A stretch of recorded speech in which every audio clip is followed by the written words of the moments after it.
দলের প্রয়োজনে কখনো স্বাভাবিকের চেয়ে বেশি সংখ্যক বোলারদের ব্যবহার করেন অধিনায়করা। সাধারণত ম্যাচে ৫-৬ জন নিয়মিত বোলার থাকেন, সাথে প্রয়োজনের সময় খণ্ডকালীন বোলাররাও হাত ঘোরালে এই সংখ্যাটা ৭-৮ কিংবা ৯-এ গিয়েও ঠেকে। কিন্তু কখনো কি স্বীকৃত ক্রিকেট দলের ১১ ক্রিকেটারের সবাইকেই বল করতে দেখেছেন?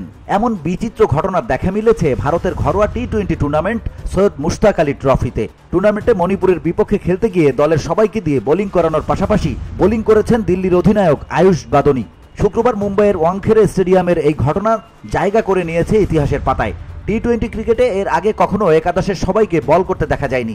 প্রতিবেদনের শুরুতেই যেটা বলা হয়েছিল যে সাধারণত প্রয়োজনের সময় বা আরও বুঝিয়ে বললে যখন নিয়মিত বোলাররা উইকেট এনে দিতে ব্যর্থ হন, তখন অধিনায়করা সব বিকল্প বাজিয়ে দেখেন সাফল্যের খোঁজে। মণিপুরের বিপক্ষে অবশ্য পরিস্থিতি এমন ছিল না। দিল্লির নিয়মিত বোলাররাই বোলিং শুরু করেন এবং প্রতিপক্ষকে চেপে ধরেন।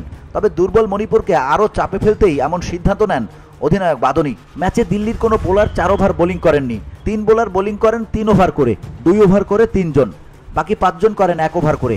স্বীকৃত ক্রিকেটে 129তম ম্যাচে এসে প্রথমবার বোলিং করেন কিপার অনুজ রাওয়াত। তার 1 ওভার থেকে আসে 14 রান।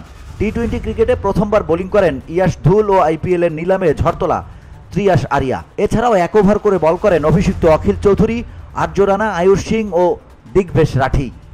ম্যাচে দিল্লির সামনে ন্যূনতম প্রতিরোধও করতে পারেনি মণিপুর।